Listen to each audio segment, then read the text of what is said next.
kids that I coach. All right, let's get into this.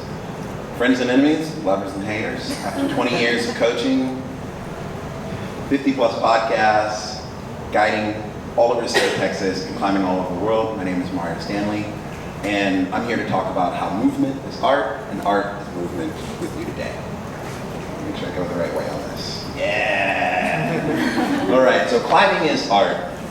A very simplified version of the definition of art is anything that evokes emotion. Now, show of hands, who's ever rock climbed before you? Beautiful. All of you know, when you jump on a rock, it is an emotional roller coaster ride at some point in time. And in order to enjoy it, you kind of got to lean into the suck. You kind of got to lean into the fear. You have to accept the suffering that's about to come. That is a part of it. And those emotions are beautiful, and leaning into that is key. But before we dive into that, I want to tell you a little bit about me and where I came from. Oh, wrong way. My origin story, two beautiful parents. I was born just before the age of the Wu-Tang Clan to a family that is non-climbing, non-outdoorsy in any way, shape, or form. My childhood in the 90s was pretty much like most kids. I was a track and field athlete. I went to prom. I was outside until dusk till dawn, causing a mess whenever I could. In all reality, I really felt like I was every average American kid. That changed when I went to high school, and I finally had a rude awakening with a conversation that my father had with me. And I think most of our parents have conversations with us about how to deal with the world. In Virginia, we have something called Robert E. Lee Day. So let me kind of set the stage for you here. Robert E. Lee Day, I had gone to school that day, and I was meeting up with a friend of mine. And mind you, this friend, I had walked to elementary school with him every day, walked to middle school with him every day. He'd been to my birthday parties, I'd been to his birthday parties, we were friends, we hang out, do things. And this day, he walked into the school adorned in the rebel flag from head to toe. And we began to getting into a conversation, and in that conversation, he was trying to convince me why this meant heritage and not hate. And I was trying to explain to him, that can't be the reality because I don't get to separate my blackness from me. I'm not black then Mariano, I'm one and the same. And the conversation that my father had, which I'm sure most of our parents had this conversation with you. Know how to talk to the police, know how to talk to authorities, be respectful. Now if you were a minority, especially a black man, we have this second conversation. You were seen as a black man, whether you were a child or not, you were considered a threat. You were considered hostile. You were considered X. You were always this, then you get to have anything else you need to say. So you need to be aware of that. And funny enough, someone that I went to school with most of my life, because of this conversation, was the first time I realized that they chose not to see the first part of me and only chose to accept the second part of me. After that, I basically graduated high school, moved to California, hung out with some family, did some fun stuff, moved back to Virginia, and I decided that I was going to go to school here in Texas. And I got here as fast as I could, and here in Texas, where I fell in love with rock climbing. Now, most people, when I think you start rock climbing nowadays, who had a friend invite them? Show of hands, who had a friend invite you to rock climb? Okay. Who here was just showed up on their own? Anyone? Nice, okay. You're all brave. My story to getting into rock climbing was a little different. I wanted to take a girl out on a date, and I loved rock climbing, and she hated it, so y'all can figure out how that worked out. But I wanted to engage. I wanted to move my body. I didn't want to sit in a movie theater. I didn't want to look across a plate. I wanted to interact and connect with someone. And the only way I knew how to do that is through moving myself, being a track and field athlete. This is how I knew to do that. Well, after the fall of 2005, I dived into climbing. I was all in. I would recruit anybody and everybody I could to go climbing with me as much as humanly possible. I was teaching people to climb with me just because new people were coming in the gym. I wanted to be outside, and I started organizing trips and taking people out just as friends. I wanted to climb more. And it was single-handedly the greatest moment of my personal growth as a young adult. This is what allowed me to kind of step into my own, step into who I always didn't know, but I knew I could be. All of us need a catalyst when we're younger. All of us need someone or something to kind of help us come out of our shell, and climbing was mine. How can you express this art? The first thing I'm going to tell you is every day, move your body in a way that is an emotional roller coaster ride. The one thing that I like to tell the kids, like, if you're not scared, you're not pumped, and you're not tired, you're doing it wrong. Move yourself in a way. Challenge yourself, because if you start doing this as a regular practice, you immediately unlock the next thing, which is you have the ability to discover movement that allows you to navigate through obstacles, which, if you think about it, is pretty much how we're all designed and how we're all built. If you have writer's block, if you have brain fog, what do? Get up, take a walk, move your body, do something. Don't just sit there sedentary. It is very important. And the last part is embrace the suffering and celebrate the sends. As I like to say to the kids right before a competition, go big or go home. This makes all of this life experience, all of this previous life experience makes why, as I've said, I'm a coach. This is my full-time job. I coach youth and adults, helping them reach their goals and aspirations that they do have. And my job is to help you see the ones that you don't know that you have. I've been doing this for quite a while, and I cannot tell you how much I have learned from coaching. It's kind of the old saying, to give is to gain. The more I've given them, the deeper that I have found that I have to honestly give myself and to offer to other people. One of the things that I've done in contributing to my own community and the community abroad, and the next couple moves that I've made in my life, is starting a guiding company. Type 1 Expeditions was started in 2016. We focused on helping community members move and make the transition from indoor rock climbing to outdoor rock climbing. We did this through bouldering trips, rope trips, and Jim the Crag classes. And it is an amazing experience to see someone triumph outside as much as they have indoors. The next thing, 2018, me and a friend started Go Beyond Climbing, DFW's first para-climbing group. This organization means a lot to me. We are currently in the process of turning into a 501c. Our head coach is a national para-champion athlete. We have monthly meetups and we have team practice. And this is a little early for a call to action, but if anyone here knows anybody in the adaptive communities, para, please invite them to this. We're trying to grow. We want to see more people on the walls. And this organization is important because someone walked into the gym one day and all the staff was terrified because this person was in a wheelchair. And they said, I want to rock climb. And after a small huddle, they basically turned around and told the person that we can't serve you. And I just so happened to walk into the gym 5 minutes later, and I'm seeing this person really upset, and I just asked what's going on. And they looked at me, and they're like, well, we don't know how to get them off the wall. I'm like, we're climbers, figure it out. And that's where this whole thing got birthed. As most of us in 2022, we're all locked up in our houses or not doing anything. My pandemic story to reach the rest of the world and not go crazy was I started a podcast, Sends and Suffers Podcast, which is all about understanding the sending and the suffering that you've gone through in your life. And I just want to have a conversation with you and get to know you. This podcast actually came from a climbing trip. And who here has ever been camping, climbing, or done anything outdoors? Beautiful. At the end of the day, the last thing a lot of people want to do is talk to other people. I am here to ruin that for you. I'm letting you know that right now. So at the end of the climbing trip, everybody came back to their tents, came back, got their food, and they were cooking it. And one of the things that bugged me, and maybe this is just my inherent laziness, but I had to walk around to every single person and ask them how their day was going. So the very next day, being the organizer, or just dubbing myself as that for that day, I asked everybody to bring your food, bring your booze, and circle around.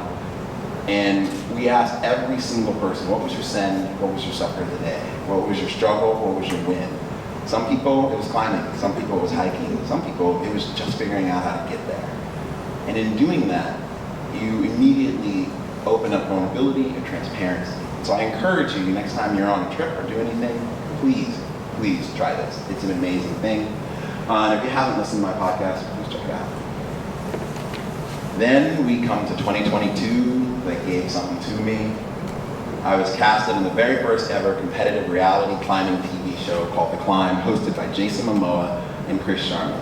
With 9 other contestants from around the world, we traveled all over Europe and Africa, competing on different varieties of climbing, and it was single-handedly probably one of the most incredible experiences that I had absolutely no control over. With a reality TV show, you were told what to do the entire time. And it was amazing. I wouldn't trade it for anything. This experience did bring 2 things to me. One, meeting global climbing communities around the world made me realize that after this experience, I want to use my platform to grow climbing access culturally and geographically as much as humanly possible. The other thing, it reminded me of another moment that I had in my life. It reminded me that I can cry without shame. So you have 2 pictures here. This one over here on the left, you can see my smiling face. It looks like I'm having the greatest time of my life. It was not. This is actually a climb at Moonmeat Canyon. I believe it's called Sun Buttress. And for those of you who know rock climbing grades, this is flaring, crack climbing, 11D, borderline 12A. I actually fell off the start of this thing, hit the ground, rolled down on the ground, got back, dusted myself off. And when I pulled this section, I was bleeding, I was crying, I was cursing anything that I could curse. But with every move, I felt not physically lighter, but I felt the ability to keep pushing. And it was the very first time doing an athletic sport that I cried during the process, and that feeling, it never happened again. And it was a moment that I pull myself back to when I'm nervous or I'm scared of a wall a lot. The next photo is the cast of The Climb. This is when we were in Syriana, and spoiler alert, on episode 2, the young lady that I'm sitting next to, Maiza, and I go head-to-head in elimination round. In that, I watched her climb. She got up to a point where I was pretty confident I could get past it. I wasn't really concerned about it.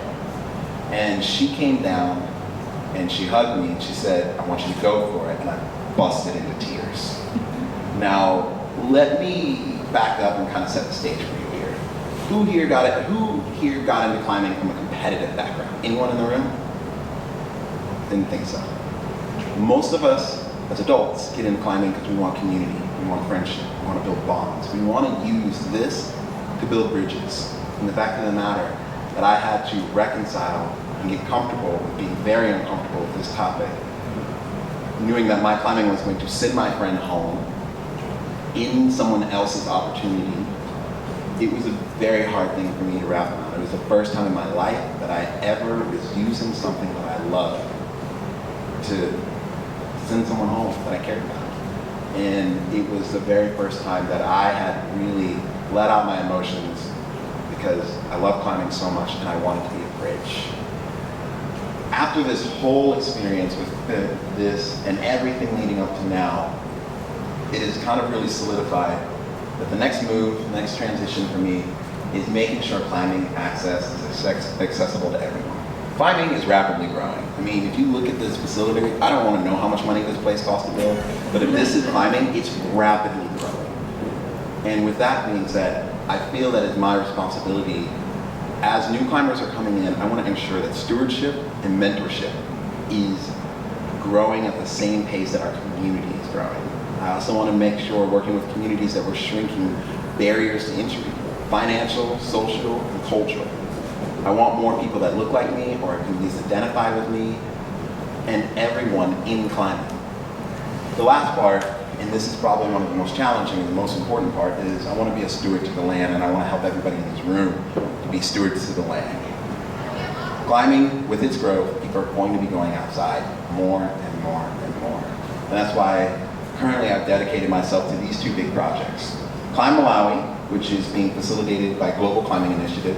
For the next 5 years, I'm going to be going to Malawi during the months of August and September. We'll be raising money in between. Our first year is to help mentorship and help the community grow. We want to see the same growth that we're seeing here in the United States and in Europe and other places in Africa, in Malawi. over the next 4 years after that, we are going to be working on how to take climbing and use it as a driving force in their economy. So I'm hoping by the end of year 4 or 5, you all can come on a climbing trip and let Malawians guide you, take you up some of the most beautiful, exotic places in the world. The next, somewhere here in Texas, I have been bolting brand new rock climbs and developing brand new areas and rebolting old climbing areas and old routes that need maintenance and love, and working with landowners to try to facilitate permanent public access to climbing. And if anybody knows anything about Texas, there's no such thing as public land. Everything is privatized, everything. And so this requires really breaking barriers and building bridges with these communities. I want to thank you guys for giving me the opportunity to talk with you. If you have vibed or resonated with anything I said, please feel free to follow me on socials. Things are there at the bottom. Here is my podcast, my website. You can find anything and everything you want about me. And as I always say as my sign off on my podcast, if you're not suffering, you gotta ask yourself, is the send really worth it at all? Simply put, always go big or go home. Thank you. Woo!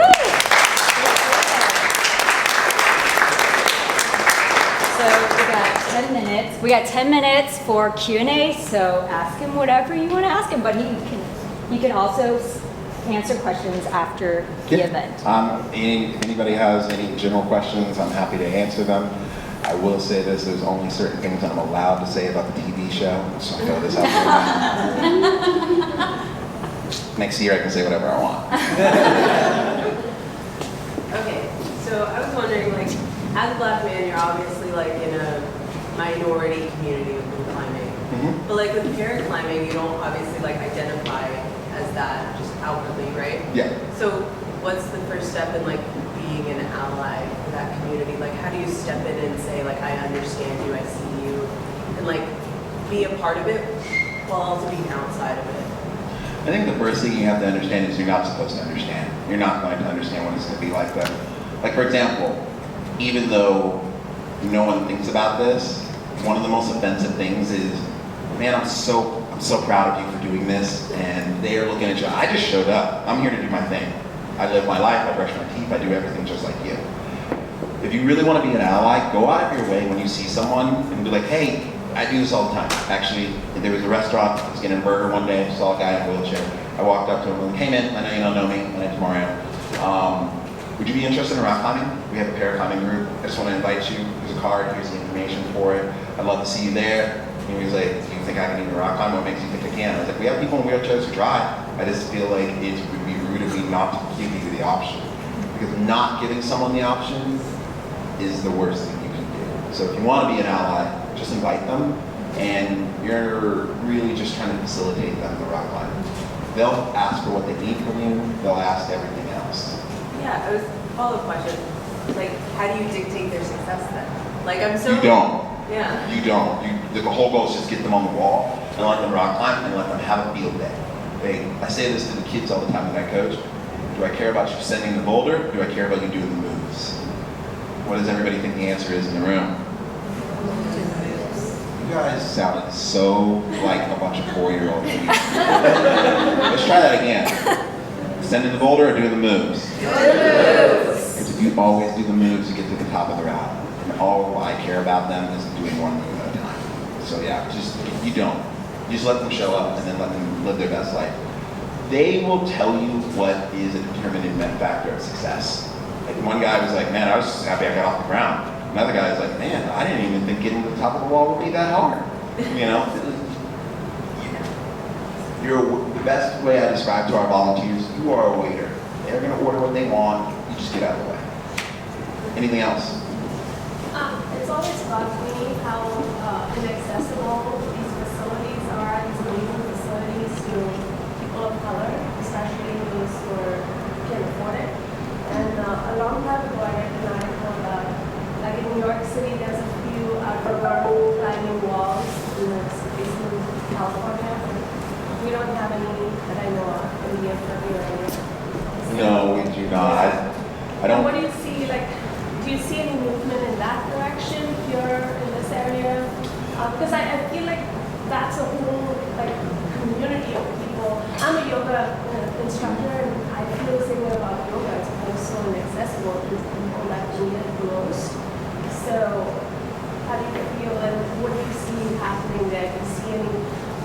awareness and traction in that space? I'll answer your question in two parts. One, I don't see outdoor facilities being a future in Texas because it's 900 degrees most of the year. So, and parents just don't want their kids out in that heat all the time. So I don't see that as the future. What I foresee in the 20 plus years of rock climbing, if I had to take a gamble at how I see it going to pan out in the future, I would imagine through public transportation being able to bus and shuttle people here and be able to create transportation, because you got to think about it, especially if we're talking about the perspective of children, they have to decide to give up one of three things: doing their homework, getting a meal, or hanging out with their friends in order to come to rock climbing. And genuinely, they're not going to give up their friends and homework, or no, they're not going to give up their friends and food. And so those things those are the barriers to entry. What I would personally like to see is probably a chain of smaller gyms, much like Blockworks in Edmond, Oklahoma, and think about opening up more like cells, like mini yoga studios, mini climbing gyms in communities and having access. And that's a model that, it's like a 10-year plan of mine, 10, 15-year plan of mine. I want to actually open up smaller gyms in areas, and the sole purpose of those gyms is just to introduce the sport. Their funding for that is going to have to be another monster, and I'll cross that bridge when I get there. But because of the nature of climbing, I just did this thing called Hoods for Woods, and that was the Red Bull sliding tour. They bring kids to the mountain. The problem is with climbing, we have to snowboarding is different. They're used to bringing people to a mountain. Climbing, you're either bringing people to a gym that's not in their neighborhood, or you're trying to take them in the middle of nowhere. And so it's a hard hurdle, but we need more minds like yours involved, and we'll figure it out in the future. Hi, so I've always found the community extremely welcoming, and I didn't realize there was a paraclimbing community. My cousin actually works with a blind hockey organization in Chicago. Oh, dude, let's talk. And so, how would we be able to get involved? What are ways we can get involved with some of these outreach type organizations? What's that step, right? If you want to get involved with Go Beyond Climbing, you can just go to Go Beyond Climbing's website, or just talk to me, obviously. Other than that, there is in the works, the CWA and a few other organizations are working in the works of trying to create a database where people can go and just, for the lack of a better term, just scroll through and see what's available. We also have to remember that it was not but 10 years ago that everybody thought all rock climbers smoke weed, do drugs, do acid, and rock climb. Mm-hmm. So it's just now being normalized because it's being documented. People are seeing it more, and socialized kids, people are that, and then with the advent of the Olympics. So it's just hard to find, but I'd be happy to link you up. There is a blind organization, climbing group in Austin, and I can pair you up with those guys too. That's it. I was wondering, so I have kind of a semi-rare form of arthritis. I was wondering if you ever see or hear, or maybe when you just talked about does this, but uses rock climbing things like a physical therapy. I have heard of that. There's an organization in Phoenix, there's one in Denver, and there's somewhere on the East Coast that does do it. They have physicians and PTs that work with them, and so I don't know much about how their organization runs, but I'd be happy to get your information and plug you into it, and we can go from there. But it is used for that. The biggest thing that I've seen climbing used for is things like this, and then emotional therapy and adventure therapy, things like that. Any other questions? Boom. Where's your favorite place to go for climbs? It can be a top 3. I know my favorites aren't. So when I was coming up in climbing, in order to be a climber, you did all disciplines. You tried everything. Now there are people who are boulders, there are people who are rope and trad climbers. I don't know if I can say this, but I'm a climbing slut. I'll climb anything. So I don't care. So for all around rock climbing, I would recommend beginners, advanced, and intermediates go to Las Vegas. It is the best place to rock climb. It has a little bit of everything if you want to try it. And then when you're done, go see a show. Circus LA is great. The water show is amazing. Or you can go to the dam, it's really big. That's all it is. Outside of that, my favorite sport climbing place, I am a big fan of the obscure and off the beaten path. So my favorite rope climbing place is Last Chance Canyon in Queens, New Mexico. It's about 3.5 hours from any civilization. You drive onto a small road and then you get onto a dirt road that is so bad, it's only 3 miles long, but it takes an hour and a half to drive it. Or you can get on a mountain bike and just do it in like 20 minutes. But then you gotta carry all your stuff. So for sport climbing that. For bouldering, I would have to say Waco Tanks. I mean, there's just like, it's the mecca, it's the original place. Outside of that, probably HP 40 in Alabama. For trad climbing in the United States, Weed Canyon. In Europe, I would have to say the coastal sides of Portugal. And I haven't done any ice climbing yet. And then, yeah, and so then for deep water soloing, Mallorca, but nowhere else. You said your family wasn't rock climber and wasn't really. So I guess, A, have you gotten any of them to do it and to try it? And then the second question is like how they feel about now doing it. My mom was pretty convinced I was going to be a hobo living down by the river for quite a long time. And then she did my taxes one year and she's like, shit, you make money. And so it took a while for them to catch on board with that. My nephews, I take my nephews and nieces kind of climbing. My parents are pretty old-fashioned. They do not rock climb. My mother's tried it. My dad's just convinced this is not something that black people do, but there's evidence to go against that now. But no, I mean, they're excited about it. They're the biggest thing with them is, and I would say this, if you're someone who, like me, I like the more obscure the rock climbing places, you could tell me like Mario in the middle of the Mexican jungle, there's this little teeny boulder, it takes 7 hours to get there, you gotta go through snakes, water, I'm on it, let's go, I'm in. The biggest thing that they're concerned about is just that I have a way to get home. And so, and as anything in life, you should always have an exit strategy, whether it's a job, whether it's you're going to a place, whether it's, you know, a relationship, it doesn't matter. Like if you don't think about ways to take care of yourself, then I think they would be much more concerned. But they accept it now. They still think it's weird. But, you know, after seeing me on TV, now they just don't say a word about it. They're like, okay. Boom. Where are the best climbing places in Texas? So first thing you have to understand with DFW, if you're gonna drive, you gotta be willing to drive 3 hours, up to minimum 3 hours, up to 6 or 7 hours.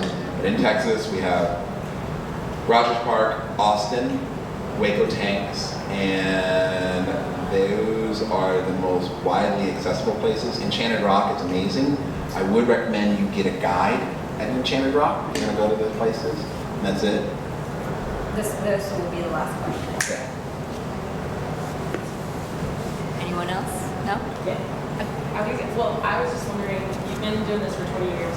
I know people like national parks have worked on creating more inclusive marketing or whatever so that the outdoor community is more inclusive of people of color. Have you seen rock climbing in general, like outdoor, like have you seen much of a change in that?